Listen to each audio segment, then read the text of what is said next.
Yeah, back to the cash. Dive in the Easter fit before you can wear it out. Yeah, yeah. I just bought a brand new ratchet at my grandma's house. I've been waving that gate since a juvenile. I be dressed like a Martian, take off rockets now. Ooh, I'm dressed in tacky, now the designers match. Not my main bitch, but she got my name tatted. You gotta front me a meal or I'm not coming back. When it come to popping my shit, bitch, I was made for that. 200 on the coupe, I'ma come through like a maniac. Little nigga stole my style and had to bring it back. Bad little bitch in college, she give me brainiac. 20 sound on my game, bitch, yeah, we claiming that. 6-4 crip, my flat blue like my Honda Zills. Heard your shooter was strapped, but he gon' run with heels. We just spent the bins in the hot Bonneville. I'm so money savage, just like Uncle Slim. They know I run my city. I got you on. Damn. We're gonna start this all over again. Norwood, you just missed your entire soliloquy. See, in 2023, we're gonna hire a sound engineer because obviously, with the beverages flowing, Reggie cannot turn Norwood sound on. I keep forgetting to turn Norwood sound on every time. With that being said, man, Happy New Year, Norwood. Damn, you missed all of One that. more time from the beginning, please remember, like, follow, subscribe, tell a friend to tell a friend. Welcome to 2023. Thank you for coming into 2023 with the Splashcast. I am your blessed, happy, highly favored, and ready to podcaster, the pod god Norwood. Had to run that back. Shout out to my boy Reg. Hey, man, listen, man, I got excited. I'm happy. I had a wonderful, wonderful, wonderful New Year's Eve and New Year's Day. All of my teams won. Well, both of my teams. All of them didn't play. Both of my teams won. Yeah, I was about to say, not all of them. Shit, we got one team refusing. They're on strike from winning. Y'all know how it goes when it comes to the ATL edition. We talk about the Falcons, Hawks, Dream, and Braves. The Braves, of course, are on off season, like full off season, not even spring baseball, grapefruit, nothing. It is just pure.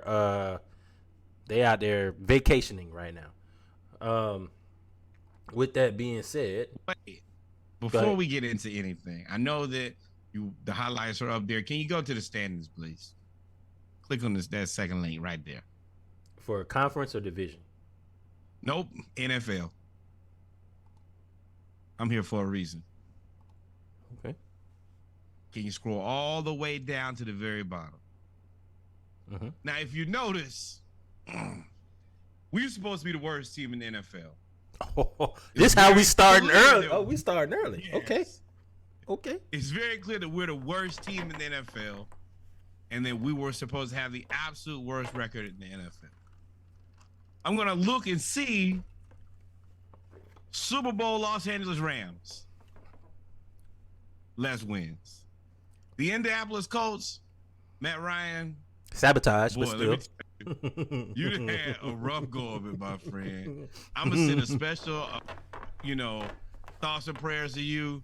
Everywhere you go, it seems like it just rains. Denver Broncos, Russell Wilson, Broncos country. Let's ride. Right into the sunset of your sorry ass season.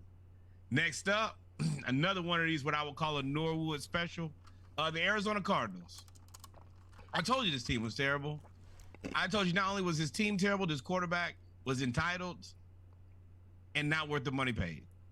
And then the quarterback, not the quarterback, but the coach, what is what I would consider the absolute most elite mediocre white man on the planet, Cliff Kingsbury. Round of applause. Cliff Kingsbury has never actually done anything of value, except maybe shoot at a few recruits' parents. Is that valuable though? I guess it is. Got him his job. Bada bing. And then below that, Chicago Bears, and also don't forget about the Houston Texans. I go on all of this to say that y'all counted us out from day one. Y'all said that we had no Matt Ryan and we didn't stand worst the worst roster in the league is what was said. And we told y'all right here, we said that's factually inaccurate. Are we the best team in the NFL? Not no, but hell no. But are we a team that's tough? Are we not the worst team in the NFL? Well, hell yes. And how many wins do we project, Reggie? 6. Can you do me a favor? Can you look and tell me how many wins we got right now? 6 wins. Okay, all right. So when other people tell you about how great their podcast is and they know what they're talking about, just remember that we picked at the beginning of the season how many wins we were supposed to have, and that's how many wins we have right now. Thank you and good night. I give all of my time now to my co-host Reggie. Do your thing, brother. So, ladies and gentlemen, and I'm drinking. So, ladies and gentlemen, the thing about this is, since we're here, since we're gonna talk about the standings, let's talk about the standings. And you could be anywhere else in the world, but you were here with Reggie and Norwood. Tell to the truth tellers. Let's listen. Let's talk about it.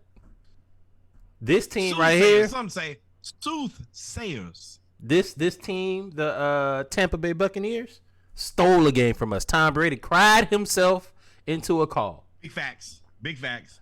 This team, where they at? This team right here released a press statement saying that they were bailed out by the refs who stole 2 touchdowns from us when they beat us 17-9.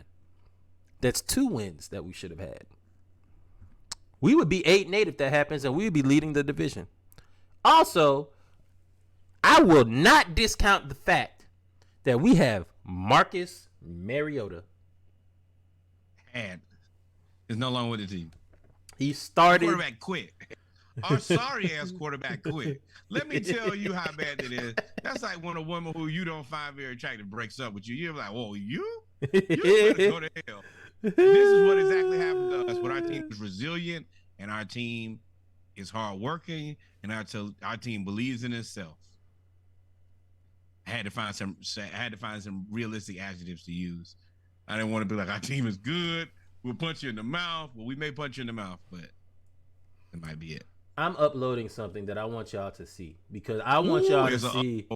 I want y'all to see how bad it is coaching. I mean, I get on Arthur Smith because, this is all gonna mean something soon, y'all. I promise. Because, it's not really still processing. Because Desmond Ridder looked pretty damn good. And we started with Marcus Mariota. Don't even know where he is now. We had to hire another quarterback just in case Ridder got hurt. Marcus Mariota quit on the team. Desmond Ridder, let me ask you a question. Now that we're here. We're going to talk about the game. How mad as a person do you have to be as Kyle Pitts to know that you played your entire season with Marcus Mariota, who could not throw the ball down the field? He was last time we checked, he was like 1 of 20. 1 of 20. You get hurt, out for the season after Mariota leads you over the middle against the Chicago Bears. And then all of a sudden they put in Desmond Ridder and Drake London, Michael Pruitt, Olamide Zaccheaus, Cordero Hodge, all look great. CP, they finally did what I told them to do and moved CP out and started using him like Deebo Samuel. Algier he's a man. The whole damn man. Yeah, he been doing it. And that's probably going to be his. Y'all going to have a tough time taking that running back spot from him. But yes, I understand your frustration, but I think that at the end of the day, the key part for this is Mariota is getting on. Now, I think that we have some more issues to talk through, but I guess, do you want to go right into Ridder watch and the Ridder update, or do you want to go into highlights and well, I'll play the highlights and we could talk about the highlights, and I'll play the highlights as we talk about Ridder. How about that? So what was your impression of Ridder in his second start? Ridder, it frustrates me because of what I knew and already believed. Desmond Ridder is good as Marcus Mariota. Everything that Marcus Mariota can do, Desmond Ridder can do. So there was no reason to continue to play him. That was my frustration. How did he look? He looked like a guy who was pretty solid given what he had. Mm-hmm. Now, I will say he got a lot of help, special teams, and defense kind of did at least a little bit of what we needed him to, especially defensive line. But he was responsible with the ball. And he was willing to throw the ball into some relatively tight windows. And he hit Drake London enough. I can't say like it's a glowing performance, but it's as good as Marcus Mariota at least. I can say it's a glowing performance. He didn't have any turnovers, no stupid passes. That's a glowing performance from what we had with Marcus Barrel Roll Throw Mariota. That's a glowing performance. You're never gonna let that. Never, ever. Just to let y'all know, I am never letting that go, ever. He wasn't super irresponsible with the ball. He might have made I'm not gonna do that to Mariota. But this is all stuff that we've watched Marcus Mariota do. We're like, oh, Desmond Ridder can do this. Now we see that he can do all of this stuff, which is the reason that we should have been playing him. That was the whole point. My biggest frustration. And it seems like he galvanized the offense. I mean, look, like we already had not the number one. We had one of the better rushing offenses in the game, right? I think we are like number one, maybe number two. They are physical on the pass. I mean, on the run, they are very physical. They are aggressive offensive linemen. I mean, I think as far as pass protection, there's some work that can be done. But running, they won't punch you in the face. Yeah, we punch whoever's out there. Let's grab them. And I like that because our team has never been that. And our running backs run tough. Receivers are willing to go across the middle. This has been one of the tougher Atlanta Falcons teams I've ever seen, and that alone is worth its weight in gold as far as I'm considered. It is. Now, I will say, Tyler Algier and our offensive line. I didn't know that we sent Matt Hennessy down to the practice squad. Another terrible draft pick by Thomas Dimitroff. But between Dahlman and Lindstrom and McGarry, that right side of the offensive line is playing really, really well. But look, this is what he does better than Mariota or anything else. All he does, he just takes the check down. Like, that's all you got to do is just take the check down and take what the defense gives you, and then you're good to go. Mariota wouldn't do that. That was frustrating.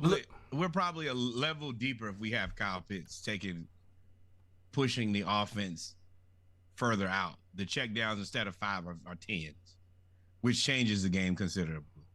I'm not going to let y'all forget this. Look at this. This is the Mariota throw. This is terrible. Look at this. I don't care. Y'all can tell me I'm a horrible person. Y'all can tell me everything you want. Marcus Mariota did this in a game in which we were still, and it was picked off. But luckily, he was already down. But see, my thing is, after you do that shit, how do we go back? Like, how do we go back to the huddle, bro? That's what time you're on right now. Are you point shaving? We have running backs. We have 3 good running backs. Strong running backs. Algier and Huntley. Men. 1, 2, 3. You get in there with any of them, prayers to you, not prayers to them, because you're going to need it worse than they do. So even the Falcons, this was a close game. We almost gave the game away. But the thing about Desmond Ridder, while we're talking about the Ridder watch, Desmond Ridder was 19 of 26, 169 yards, no touchdowns, but no interceptions, right? He didn't hurt himself. Tyler Algier, 20 rushes, 83 yards. Cordero Patterson, 9 rushes, 42 yards. Desmond Ridder just did not. There were a lot of plays in which Desmond Ridder did not get sacked, right? That was the whole reason they were talking about playing Mariota, right? And, Algier's that man. It's aggressive. Right? And the thing of even on passing, Desmond Ridder completed the pass to 1, 2, 3, 4, 5, 6, 7 different Falcons. Of course, Drake London being his number 1 target, Cordero Patterson being his number 2 target. But the fact that he completed the pass to 7 different Falcons means that he's spreading the ball around, and also he's going through his progressions and taking what the defense gives you, which leads to a win. And if you notice, at the end of the game, CP stepped up when we absolutely needed him. He's the guy committed to making good football plays. I like the way that they're load managing him. I like the way that they're load managing CP. I like the way that they're load managing CP. I do think I said for younger guys now, man. So yeah, but I said for a while that we should put CP at receiver and running back and just kind of move him around, which is what they did a whole lot of the second half. The second half, they did a whole lot of moving CP around. They gave Algier the ball, and when Drake London was open, now he did make one pass in the game-winning drive to go down and kick the field goal on 4th and 5. He made a tight window pass to Drake London. I thought it was picked off. I mean, to Michael Pruitt, not Drake London, Michael Pruitt, and I thought it was picked off. If you can build his confidence, which is the reason I wanted him to go ahead and start, didn't make a ton of sense to just keep. We've capped out with Mariota. This is what it is, and if we win more games, we're still not competing for a championship. So there becomes a point where it's just diminishing return. So at that point, we should have been playing Ritter, so we had a chance.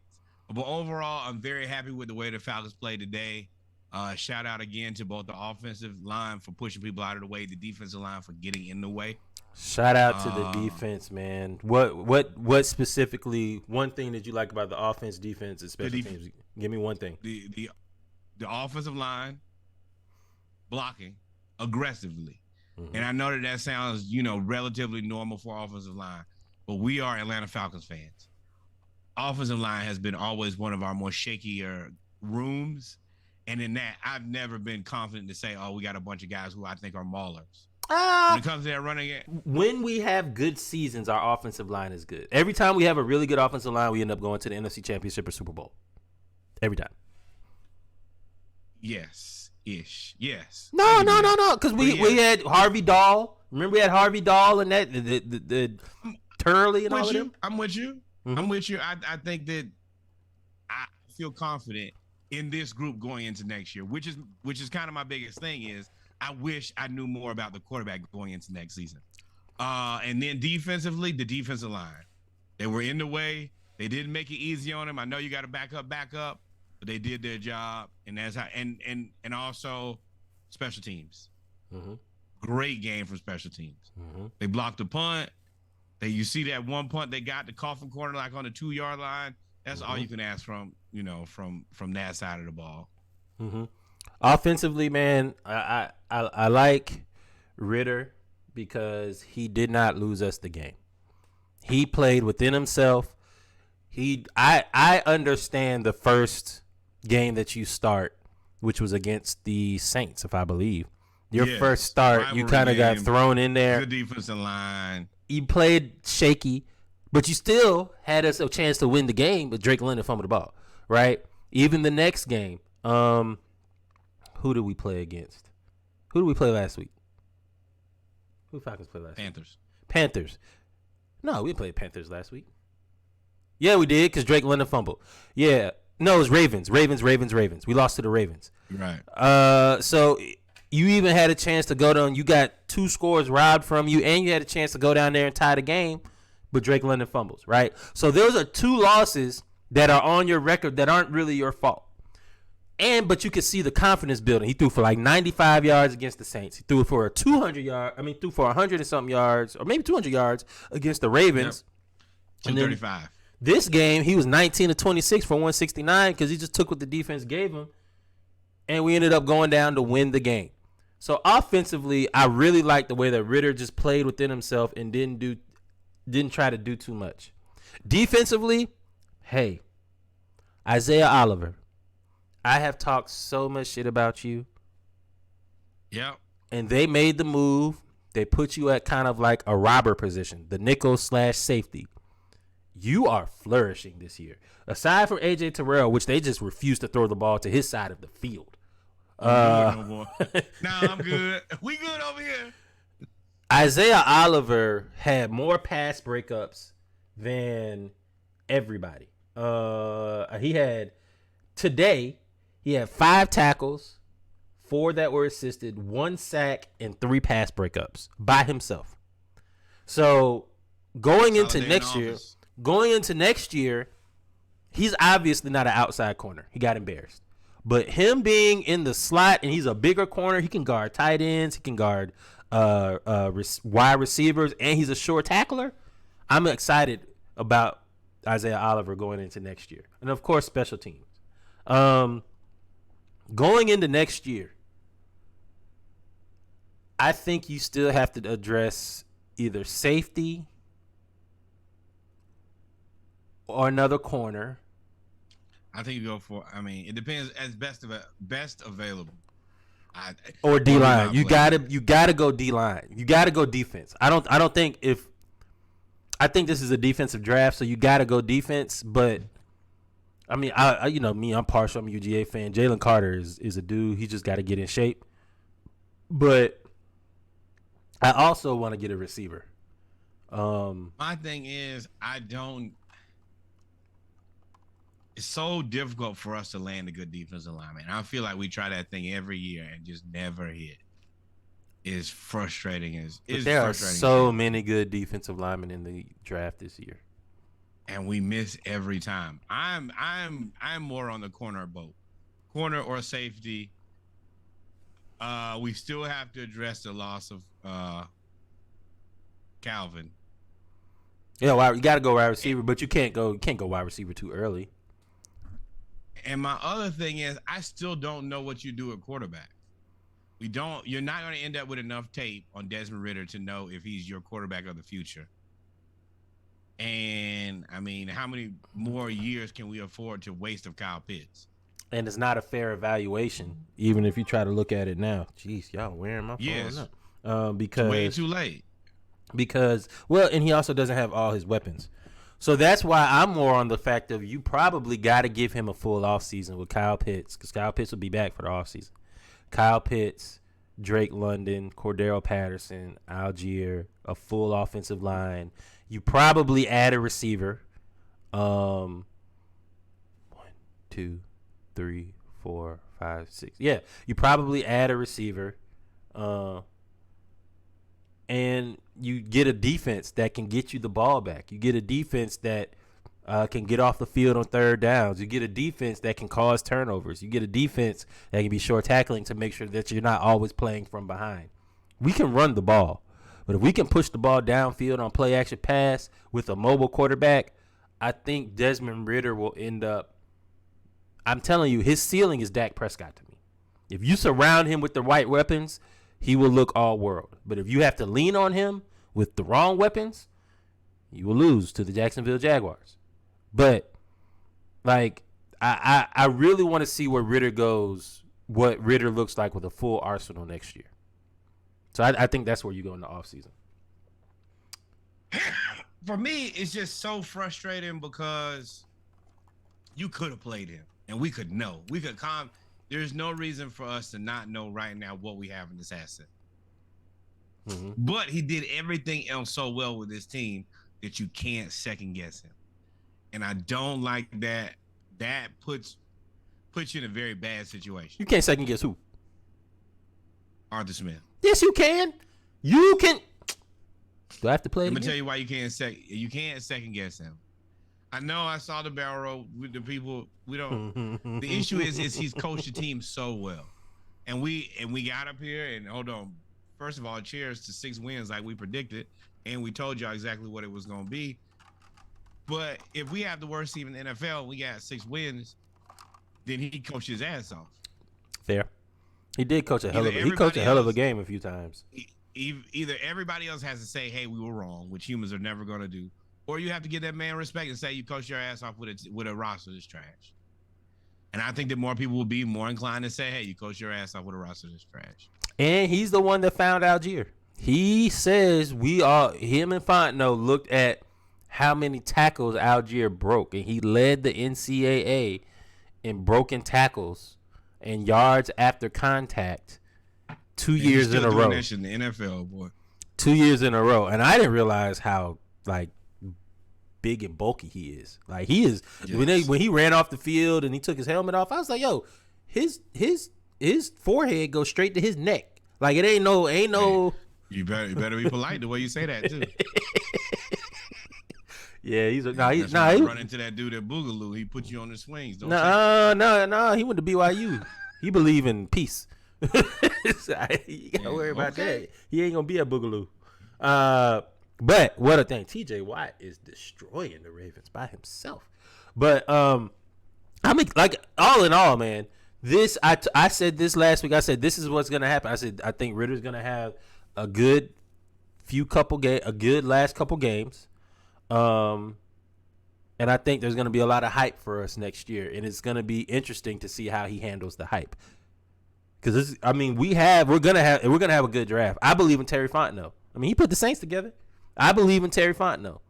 We also have all the money that Matt Ryan dead money off the books. All off the books? Most of it. That Julio dead money off the books. Oh, that's gone. And shout out to the Atlanta Falcons for getting rid of Julio and Matt Ryan exactly when they were supposed to. That is underappreciated. I think that some of that Matt Ryan money hits the cap next year, though. No, it does not. Let me see. Active players, 2023. What is it called? 2023. The cap hit. No, I think we got a lot of money left. Then we paying Marcus Mariota $14.5 million. That's not right. I mean, what else? That's fine. But either way, the Falcons should have a ton of money to spend next year. Hopefully, we can get some players interested to come there as free agents. I do think that we have a grasp on coaching. I think Arthur Smith handles the coaching very well. I feel like Terry Fontenot handles the player personnel very well. I just need us to be able to be responsible with this money. Yeah. Matt Ryan comes off. He had a $40 million cap hit this year. Yeah, he's off the books. He's off the books. That's what gives us so much money next year. Him and Julio, it was like $70 million in cap hit. And now that is off the books, which gives, I think we're going to have like $30 million, $40 million to spend in the offseason. So you're going to add, we have holes, right? Pause. We have holes on the defensive line, holes in the secondary. I think our linebackers are pretty straight. Also, I owe an apology to AK-47. You are like the second leading rookie pass rusher in the league. You're in the top 10 in pressure rate. You impressed me. I made sure I watched you today. His get off and counter spin move got him through 3 double teams by himself. Once he figures it out, he may be a problem. He may be a problem. So I owe you an apology for that. Yeah, because you was roasting that dude early. I wasn't roasting him. I said he was gonna be decent. I said we shouldn't have drafted him in the second round. I said we should have drafted a receiver, and I still stand by that. Is your boy playing good tonight? I mean, they only have 6 points, so it can't be that great. Nope.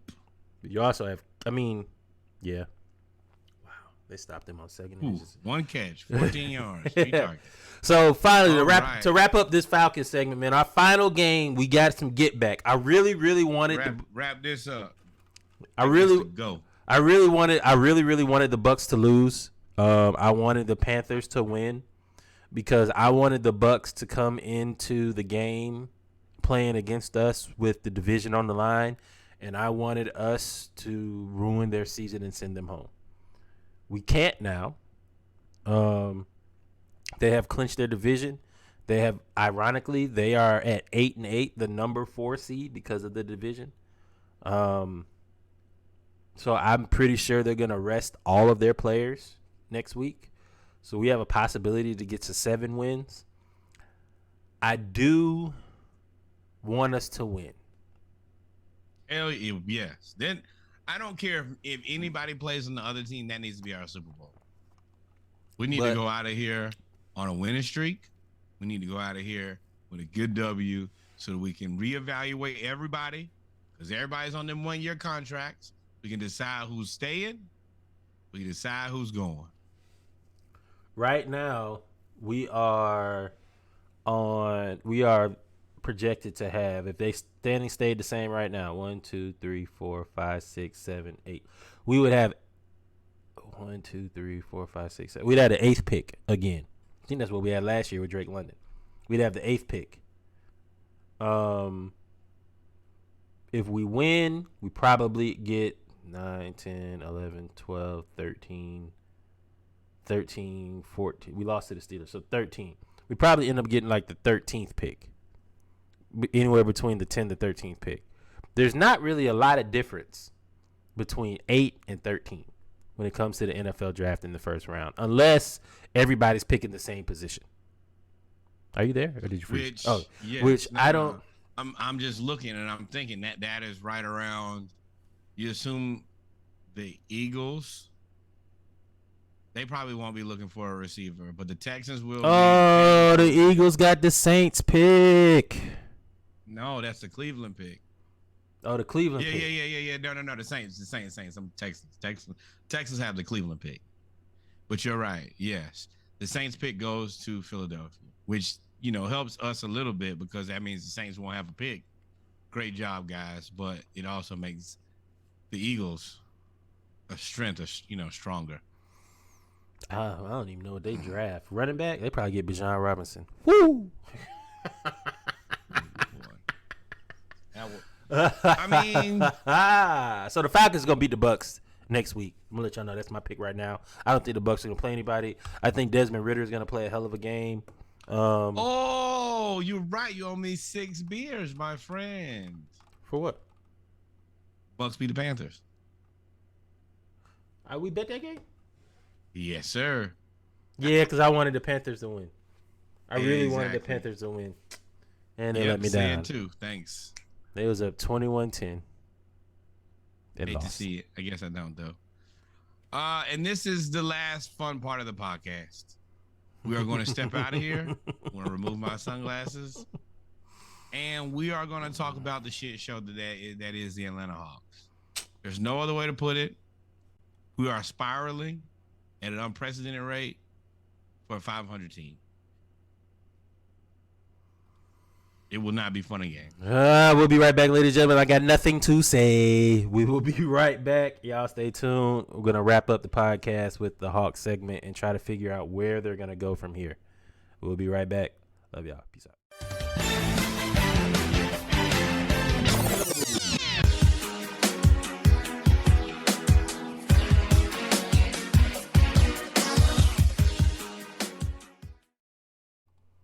Welcome back, ladies and gentlemen, to our final segment of the ATL edition of the Splash Cast, the Atlanta Hawks segment. That is a fire remix to that beat. I normally don't like remix to the remix of beats, but that is a fire song. Chinks and Zach. Woo! But with that being said, ladies and gentlemen, y'all know we got a few things we're going to talk about with the Hawks, man. Let's just go ahead and since Norwood started there last time, let's start here, man. Oh no, this ain't this ain't the standards I want to talk about. This is not nearly as fun. That's a loss. That's a loss. And that is a loss to an 80-year-old man. The Atlanta Hawks have been, if you look at this, they've just been really inconsistent. Or consistent. Consistently disappointing. Consistent. They seem to. So we played Indiana. We did not have. So Clint Capella has been out since the Detroit game. Did not have Clint Capella. I think against Indiana we did not have Trae Young or Hunter. We have not had Hunter or Clint Capella for the last 3 games. If I'm not mistaken, we did not have Trae Young either. Yes. For this game. As a result, we had to feature John Collins more. John in this game against the Pacers, 26 and 10, with 1 block. Unfortunately, he has 6 fouls. I think the disadvantage for John when you play him at the 5 is he's just too small to play the 5. But we did have Trae Young this game. He had 22 and 10. Him and John had a really good connection. Bogdanovich and Murray played. But then we got, of course, when you have to play Bogdanovich off the bench, you have to play Okongwu, who's off the bench. You really don't have anybody else off the bench other than Jalen Johnson. And for some reason, when you have John Collins going and you have Okongwu playing, Jalen Johnson isn't going to get a lot of shots. So we ended up losing this game. We got outscored every quarter except for the third quarter. Ended up losing by 15. Kind of be expected when you're missing. Oh, this is what it was. You're missing 2 starters. Correct. Mm-hmm. That's unfortunate. And when you got to play Frank Kaminsky, we're putting ourselves in a very bad situation. Mm-hmm. That was a game that I still think that we just didn't manage very great, but good game out of John Collins, 26 and 10. Trae played well. We need to leave Bogey on the bench as much as possible so we can have an adult there who can continue to score. Because what happens is when you put him into the starting lineup, there's nobody who can consistently off that bench just get their shot and get a bucket all the time. And that's going to do us in every time. And the Pacers aren't a bad team either. I mean, Buddy, now we did lose, but Buddy Hield went 11 of 16, 6 of 7 from 3, and they were contested deep shots. And that's kind of the reason I think that John Collins fell into foul trouble. You look here, the guards just get what they want when they want it. Yeah. And, 23. Specifically with DeJounte being here, he's supposed to take some of the pressure off of Trae so Trae can play better defense. You can't give up, 51 points out of the backcourt? Out of the starting backcourt, 51 points, and then off the bench, they allow 18 plus they allow 34 off the bench. Just the guard play out of those 3, between 23 for Halliburton, 28 for Buddy, and then 18 for Mathurin. That's too many points out of the guards. You guys have to play better defense. Now Mathurin really ain't no shooting guard though. He really is small forward. But he was cooking. So the guards and the wings are gonna have to play better defense. Or you're right, John Collins is gonna get 6 fouls every time. Because what he's doing is y'all will let him get beat, and then he hopefully should stop hacking, but he's hacking because he's out of position. Yeah, and unfortunately, when you start Bogey, when you don't have Hunter, Bogey and Trae out there is tough. Even that, you then have to play Justin Holiday. Justin Holiday, you don't have to play him. You can play Culver. I don't care what you say. Every time I see a Holiday play, run that same pin down screen, come off, and then shoot that curl 3-point, it's like a Billy Napier screen to me. I'm like, bro, I've seen this play a million times. The world knows you're going to run this play, bro. Now, this game is different. And unfortunately, it's masked between 2 shitty games. This was a really good game for the Hawks. They played with no Trae. They played with no Hunter. And they played with no Capella. And they took the Brooklyn Nets, who were on at that point, 9-game winning streak, to the very end of the game.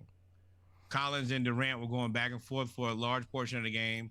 Kyrie was just cooking. And we lost this game, but if you watch this game, this is what we will consider like a victory, a moral victory. Team played well.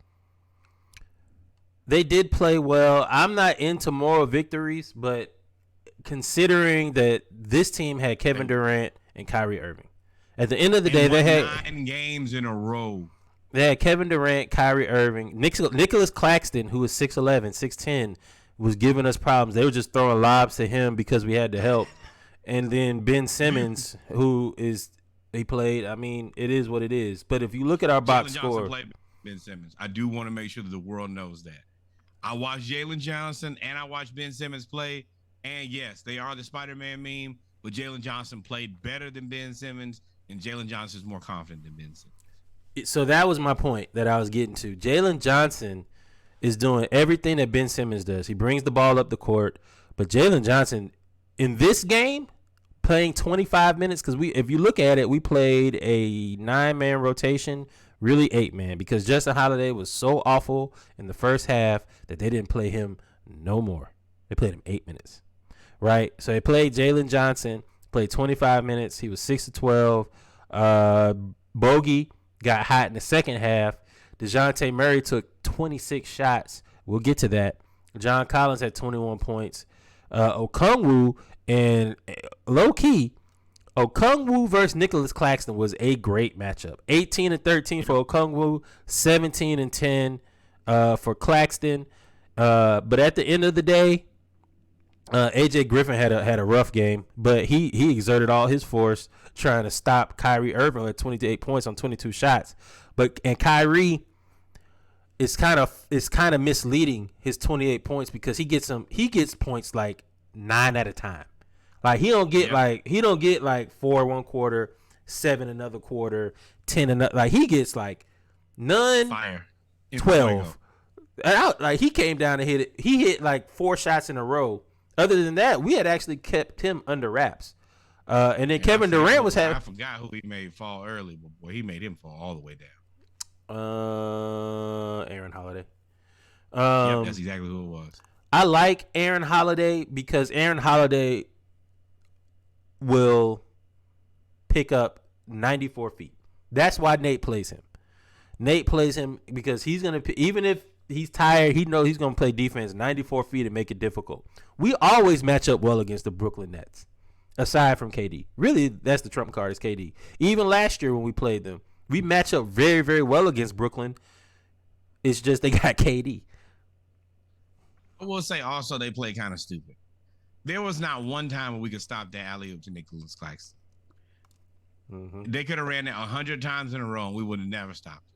Okongwu was too small. Claxton is too big. If he just throws it, he's going to jump, catch it, dunk every time. Jump, catch, dunk. Jump, catch, dunk. I would have ran that until somebody found him. So if you look at the reason that KD and Claxton combined for 26 rebounds is because we didn't have Clint Capella. We did as much as we could. John Collins had 8 rebounds. Okongwu had 13.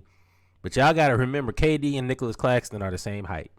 And KD is playing so much better defense this year than he has in the past, or at least it's being noticed. Maybe he's decent defense all the time, but it's being noticed now.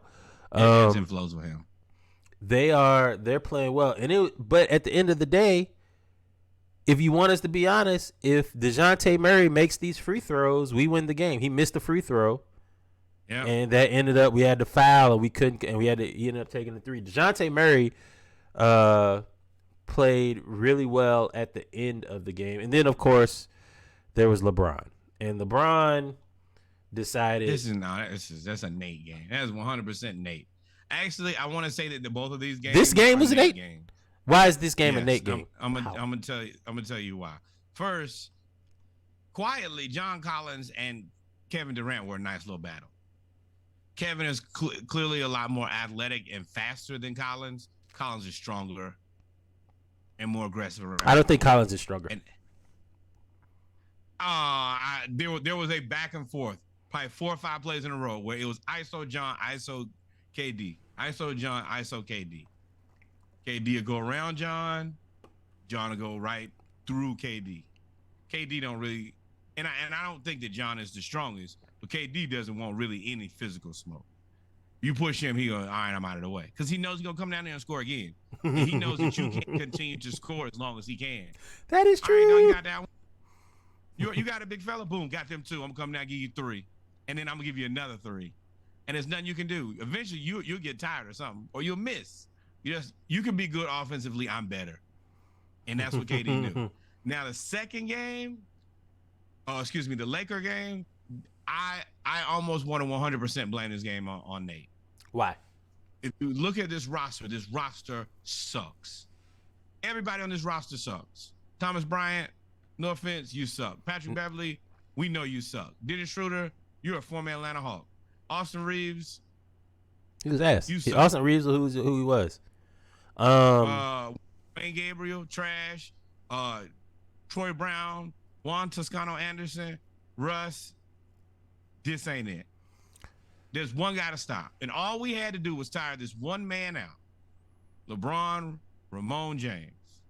The only person on this team who could beat our team. And did we do that? Nope, we didn't. Instead of running somebody at him the whole time and making it at least make him play defense, we let him sit on defense for the first half.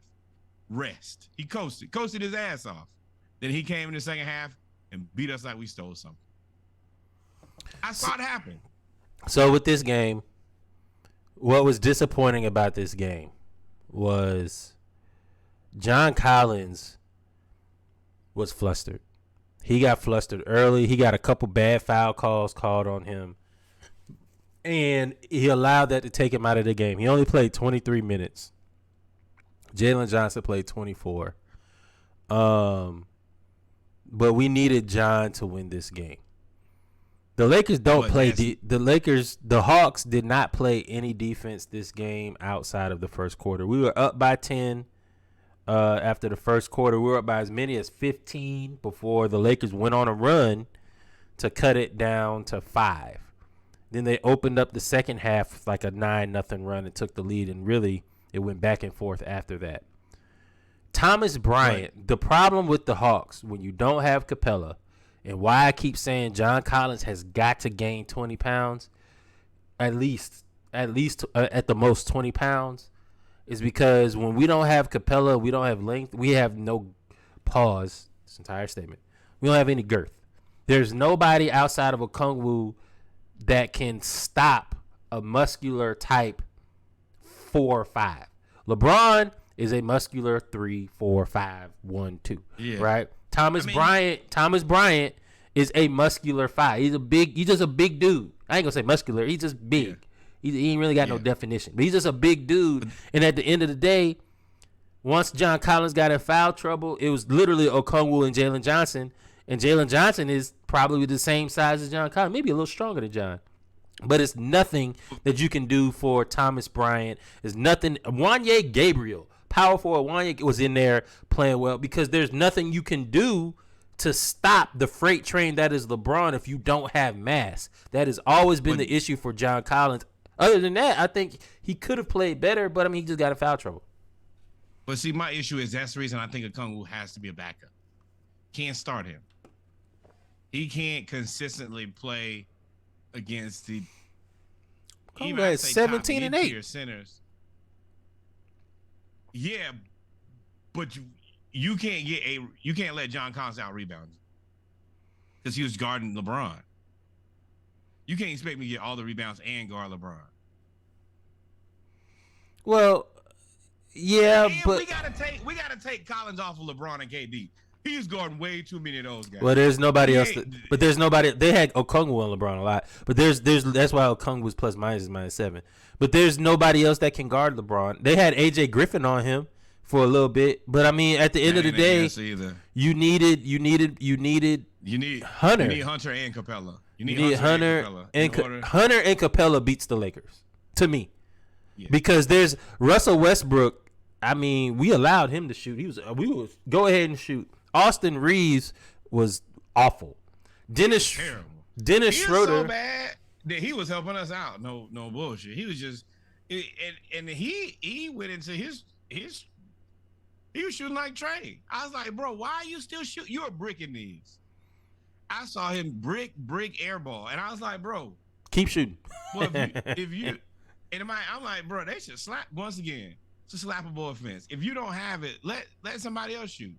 You don't have to shoot every shot. And he just continued to shoot. And I was like, are you trying not to win this game?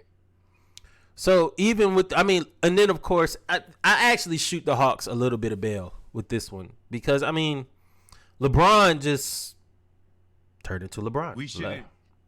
You should never have let LeBron coast for a half.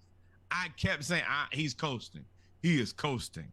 And I knew that if he get to that second half with energy on his birthday, even to break us off. Mm-hmm. He was 1 assist away from a 47-point triple-double. You gotta. I was listening to something today, and they were like, "Oh, don't let him get to going." That's exactly what they mean when they talk about a guy like LeBron. older guy. He could probably have a pretty regular night if you don't let him coast and keep his energy until he really needs it. He was getting whatever he wanted. And a lot of the shots were good contested shots. He was just in his bag at that point. Yeah, he hit like 3 shots in a row and started doing a little spinny between the leg nutbag passes. I was like, oh, around. I was like, no, but it's Nate, over. That's not you managing LeBron. Like that's what we used to do with Zach LaVine. Let him run himself out, run out of gas, shoot. So by the time that you need those legs in the second half, you don't have them. LeBron coasted. We just kept it close. And then he went into birthday mode the second half. And I knew it was over. But that's a Nate game to me. You have to know that there's nobody else on that team that can beat you. And you have to make sure that LeBron has the most difficult first half of basketball so he runs out of gas. Let's address the elephant in the room. Trey had 29 points on 24 shots. 29 points on 24 shots. He did have 8 assists. I don't know I've never seen a perennial shooter, right? Somebody that's regarded as one of the best shooters in the league by everybody in the league. They say he takes bad shots because but he has not been taking the wild half court threes anymore. He hadn't really done that this year. But his shooting has been, especially his 3-point shooting, has been awful this year. It has been, I think he's in like 30%. I think he's at 30. He may have just gotten to 30%. He may have, let's see stats. He's shooting 3-point percentage. He's at 35%. That's career. He's at 31% 3-point shooting this year. That's up. He was at 28 at one point. He was at 20. Let me just knock out these last probably like 10 games. 0 for 4 from 3. Didn't play that game. 50% from 3. 3 of 7 for 3. 7 of 14 for 3. 3 of 7 for 3. 2 of 5 for 3. 1 of 5 for 3. 2 of 8 for 3. He's got to be more if we're going to win games. The issue is nobody looks and sees how many shots he takes to get to the 29 every day. Yeah. So it always looks good. Mm-hmm. Because all you're going to see is, he had 27 points, 10 assists, probably 3 or 4 rebounds. Great game, right? Not on 30 shots. And I think now, especially that game, I don't think that him and Collins can coexist on the floor together. It is now painful to watch the Atlanta Hawks play. They don't ever look like they're enjoying playing basketball anymore. The thing is, when Collins went off against the Pacers, they played well together. If I'm not mistaken, they were on the floor at the same time. And Collins had, because Trey was giving him all types of oops. Collins had 26 and 10. Trey had 22 and 10 on 15 shots. He was up 5 of 15, but he had on 15 shots. But I mean, his defense was so bad. No, it's more than 15 shots. No, he really 5 of, because you got to think there's 10 free throws. So just say that's 5 more shots. So I'm not gonna do that. I'm not gonna do that. Because then you got to do that for literally everybody in the league.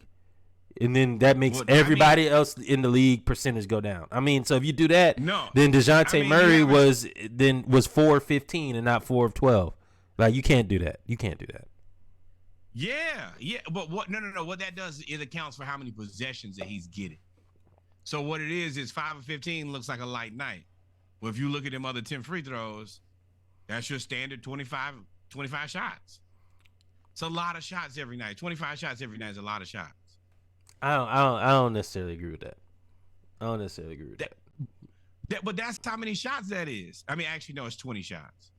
But I mean, yeah, if he's gonna continue to. So if you're gonna say he took 20 shots, then you got to give him the make. You got to give him 4 more makes. You got to give him. If you're gonna say he's 5 of 20, then you got to say that he's 9 of 20 because he made the free throws. Yeah.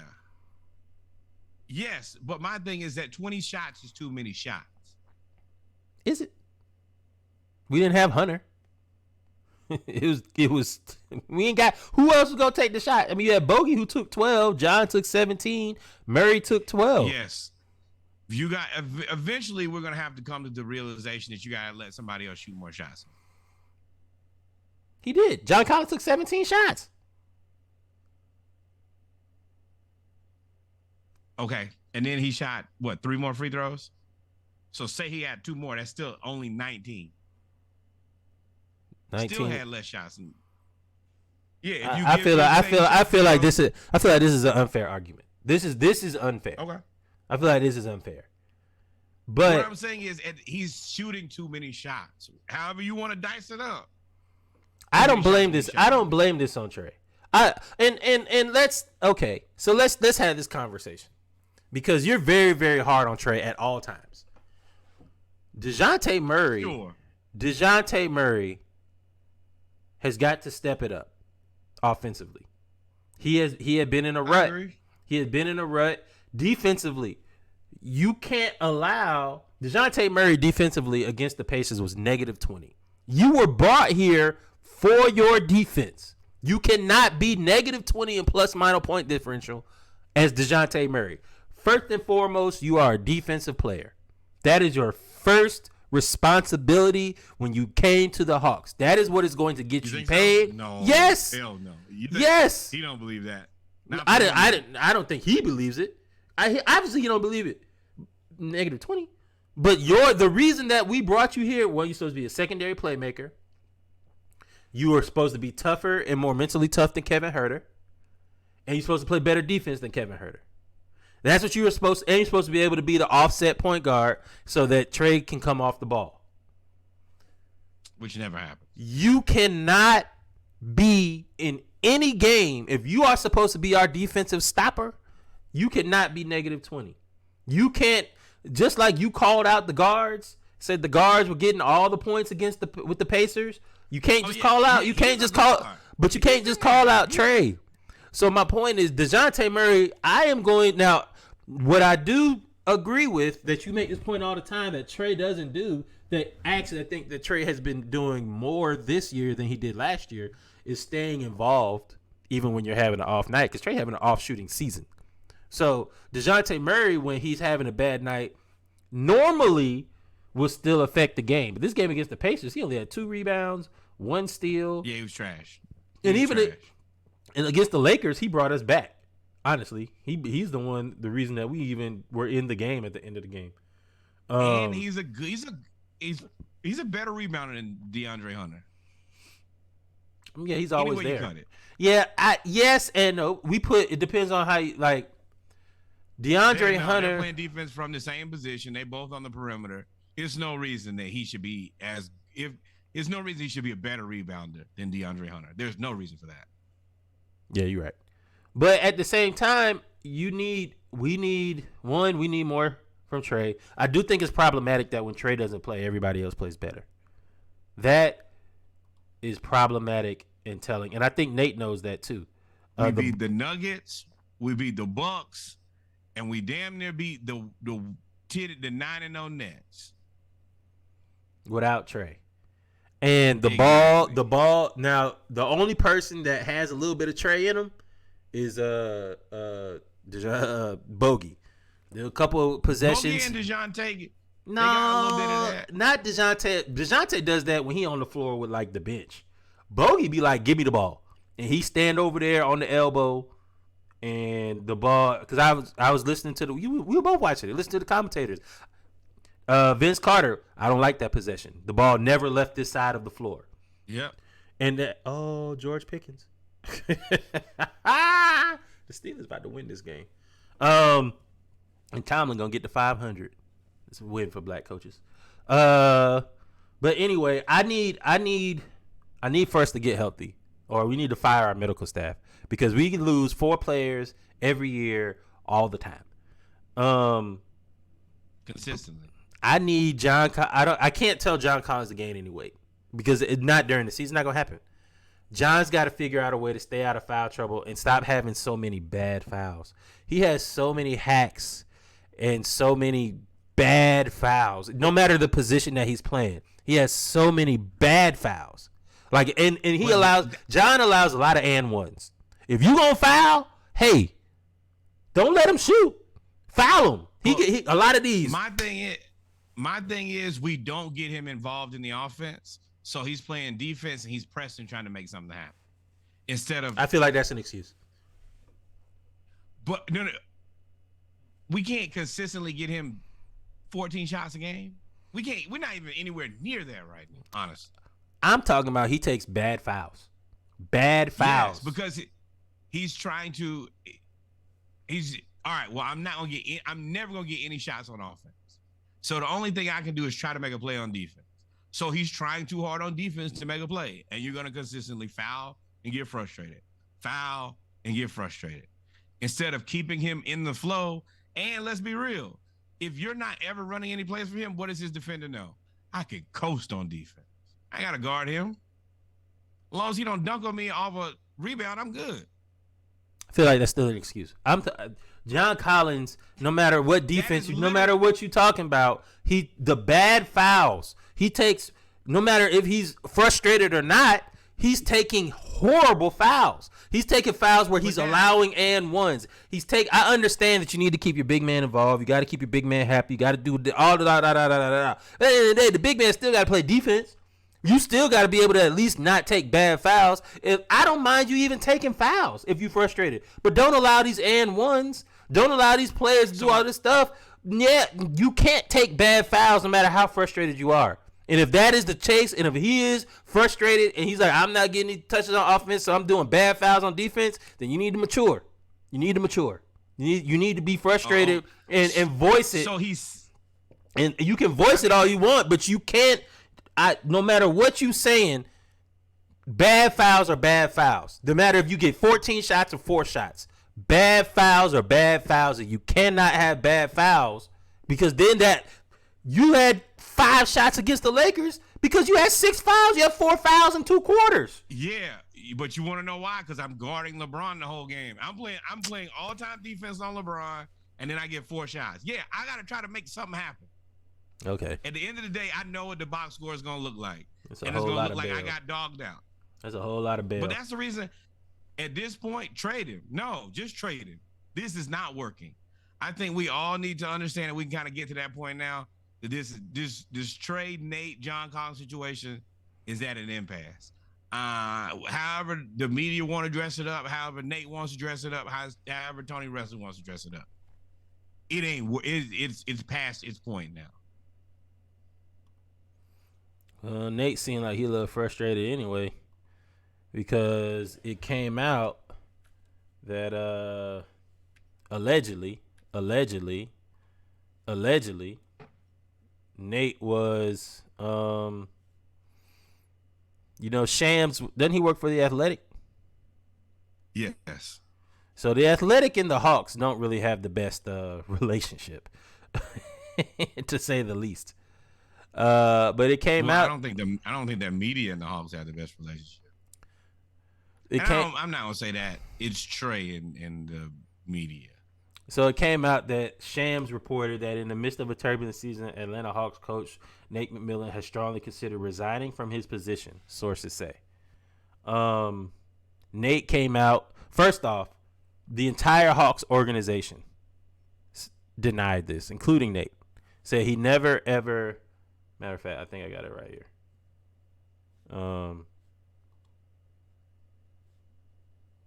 Just listen to it real quick. I know you've responded to reports that have come out before about things that happened in the organization, but at any time have you considered resigning this season? I read that article briefly. Ain't gonna lie. To start off, but that ain't a good start. A good answer to the question. That ain't a good start. It ain't a good start. I've never spoke to that reporter before. I think the last 2 weeks he's written a couple articles with some sources in our organization. About to say, he still ain't said he ain't said. That are making some comments. No denial. About me and some things that I'm saying and doing. Look, at the end of the year, I'll do as this season, I talk with my family, and see if I still have that flame, that fire to continue next season. But that's the end of the season. All of us think about retiring, but that's at the end of the season. So we're gonna move Steve on Kerr ain't past thinking about resigning. that story. We have a race to prepare for.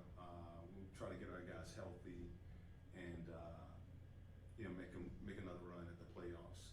But the things that were reported.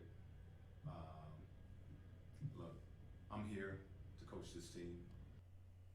Sound like DeAndre Ayton, don't it? I'm here. He never denied I it. talked to Tony many times, and our goal is to make the playoffs, and that's what I'm working towards. So what's problematic about this response is that he never said no. He never ever said no. I didn't say that. He just said I did. He said I didn't speak to that guy. Did not mean that I did not speak to a person. Which means Shams definitely does have sources. And so I said it as soon as heard this response. I said, oh, it's true. Pittsburgh scored 56 seconds. I said, oh, it's true. I told you. I said, oh, it's true. Whatever they reported, it's just that he wasn't supposed to know. But it's true. And don't forget that Shams' representation and Trey's representation have some type of commingling of the funds. So sources in this building, I don't think that was it did not seem like he denied that the sources in the building that were leaking stuff weren't leaking the truth. It was just that it was leaking. I think Nate and the quote that Shams actually said was that Nate can't connect with these players, the younger players. That tells me that he and Trey are at an impasse. I don't think it's John Collins. I don't think it's Okongwu. We've seen development in literally every other player except for Trey. I think he and Trey are at an impasse. I think we watch pretty much every game, right? Every game, Bally Sports, Hawks, NBA TV has somebody, reporter, standing next to the timeout huddle. Every game. Every game, Nate says, move the ball. Find the second and third option. Find the fourth option. Cut. Do this. Do that. Feed John Collins. They report this all the time. And yet it never happens. It happens with DeJounte. But it doesn't happen with Trey. At the end of the day, no matter what happens, no matter what we do, no matter who retires and who stays, if you are going to keep Trae Young and commit to Trae Young is going to have to commit to being the catalyst for everybody else. If not, we're going to keep running through coaches. We're going to keep trading players. We're going to keep losing out on players. We're going to keep having players like Kevin Huerter go to Sacramento and shoot 42% from threes and being a big part of this turnaround and giving cryptic responses like it's just a different organization over here. It's different playing with Fox. You're going to have Delonte Wright, who are set with the Wizards 7-1 when he plays elite defense on the floor. You're going to have all of these things because the ownership, one, is being cheap, and two, is listening to Trae Young. At the end of the day, all of these people did not get along with I ain't going to say Delonte. I don't know about Delonte. But Kevin Huerter and Trae consistently, we viewed it as bumped heads, almost as much as him and John Collins. No, I mean, this is the thing. When you ask for DeJounte and you have Kevin Huerter, you are basically saying, Kevin Huerter, you ain't it. Mm-hmm. You're asking for a Kevin Huerter trade at that. Because you know that DeJounte is going to play close to 30 minutes. And you know that Kevin Huerter can't play that if you expect to have DeJounte. I mean, if you plan to have DeAndre Hunter on the team as well. Mm-hmm. So, yeah. Whatever it was, because like I told you, I don't think that Trey and Herter had the best relationship, and I think that's the reason we play the Kings. He tries to go crazy, but there's a clear disconnect, and I'm at a point where I'm past it now. Just fire Nate, just trade John Collins, and do whatever Trey wants, because I feel like that's the only way that we're gonna have a team. Oh, you want to let him drown? Maybe. I don't think there's another choice. You've already given him. I mean, you know, I feel like he's Joffrey. You've given him all the power in the world. Now you've given him the green light. He's making transactions, and you know, if he don't want to play, he doesn't play type of thing. Well, then you have to double down on that now because you signed up for it. It's nothing you can. It's only one way, and that's through. But if you fire another coach, Tony Russell, you don't own this team anymore. Trey Young does. And if I spend as much money as you did to own a team, I would not let somebody else own. Well, that's just me. But it's not even fun to watch the games anymore because they look so unhappy. They're gonna have to have. This is when you need. Honestly, this is when you needed a solo. This is when you need a type of strong veteran presence to call a player. A Udonis Haslam, a player to call a players only meeting. A Jimmy Butler, and you have to be able to sit there and say, "Look, we have to be able to. We're too talented to be this bad." And you have to have somebody to be an adult. Because right now, if the rumors and everything are true, then Trey is running amok. He's running amok. He's doing whatever he wants to. He has the ear of the owners, and he's doing whatever he wants, and it can't happen. The scary part is Trey has to ear the owners. And you see that if once you want out or they trade you, they're not trading you to a good place. As bad as Cam Reddish was for us, sending him to New York, I think, was a message. If you want out of here, we will get you out of here, but we will surely send you to Siberia. Not to say that the Knicks are Siberia, but for what Cam Reddish's situation and what he's trying to accomplish, there's probably not a worse place he could go. And I honestly don't think that the Sacramento Kings trade was supposed to go that well. I think they were trading him to Sacramento thinking, oh, they wouldn't get it together type of thing. And they're purgatory. Basketball. Sending them to purgatory. But I don't think that they had any intentions of sending anybody to any team. I mean, look at DeLon Wright. Send him to the Wizards. Oh, yeah. Well, bottom tier East team. Send him to the Knicks. He'll never play there. Kevin Herter to Sacramento. Good luck, bro. That's a real fear. I might be right, but if I'm right and I piss off the ownership, they might send me to Vancouver. Yeah. Yeah. So, I mean, the Hawks, man, they got a West Coast swing coming up. They play the Lakers, the Clippers, the Kings, and I think the Warriors. Yep.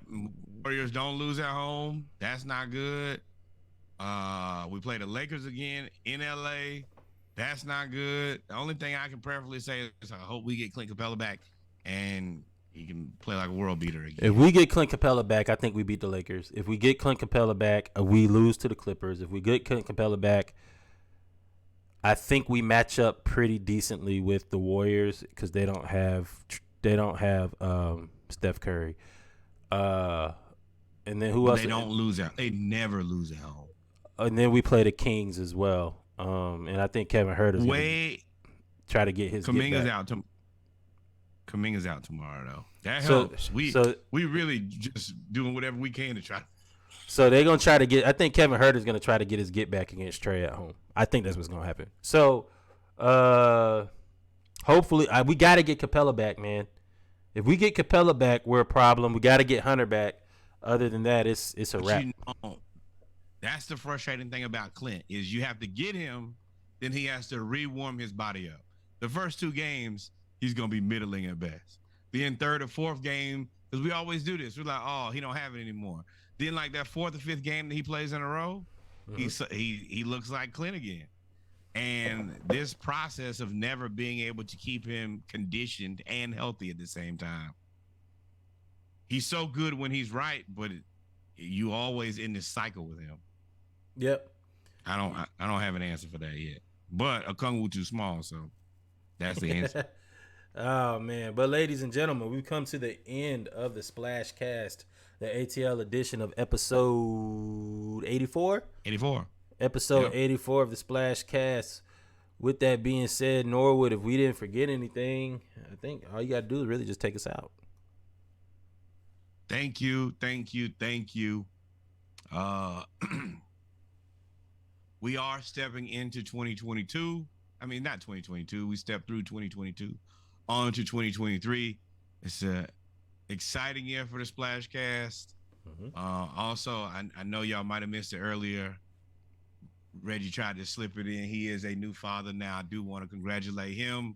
And baby Splash, also team mom Candace. She is really the team mom now. That's been the joke that y'all keep hearing and probably didn't understand. Surprises here. Yeah, surprises. Congratulations again.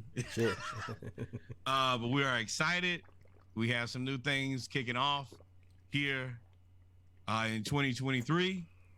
As we get into it, number one, more black baseball. Number two, more black cowboys and more black cowgirls. Number three, and by far the very, very most important, the historically black college university you graduated from, your cousin graduated from, your mother graduated from, the person who used to, live at the end of the block, wherever that is, send some money over there for their influence. Number two, the historically black college university in your neighborhood, the one you tailgate, you go to step shows, you just go by campus to see, send some money over there. And then finally, the greatest learning institution in all the land, the Hampton University. We only ask for $18.68 on behalf of the year that the Hampton was founded. Please send some money over there. Also, while you're here, please remember, like, follow, subscribe. Episode will be out Monday for Monday Night Raw. Tuesday, we will have this episode will be out. And then also on Wednesday, we had a 24-pack. And, of course, Thursday for everybody who missed Monday Night Raw. My friend, do you have anything before we get out of here? Hey, man, y'all stay safe, man. See y'all Monday Night Raw tomorrow. I will have on another red and black hat on tomorrow. We don't need that, bro. It will be a wonderful conversation, but job's not finished. TCU, Horned Frogs, Hypnotoad. We need all of that. All the juju. See what happens with Florida Gators. Never mind. We'll see y'all next week. Tomorrow. Y'all stay safe. Love y'all. Peace. Somebody prayed for me.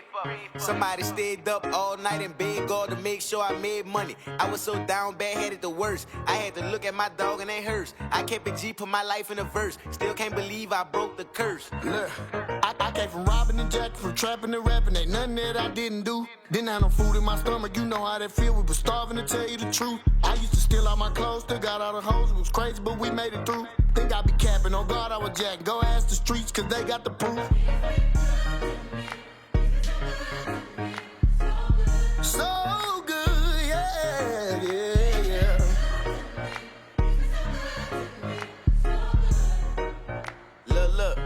Look. I got some real ones living through me. Real ones love me, can't let you do me. We ain't been through nothing, can't say you knew me. I don't even know you can't hit the doobie. It gotta be in, I don't you. I'm straight out the gutter, I'm straight out the corner. I ran it up cause they love the persona. I'm sliding doodle cause I'm alone. Remember them nights we was on them flights, staying down every day. We up in the cut, all we had was us. We was trying to bust a play. Look, I went from penny pinching, now I'm having. I got my own bag, I ain't flagging. This ain't just me, this a higher power. Been having motion, the streets been out. So good, yeah. So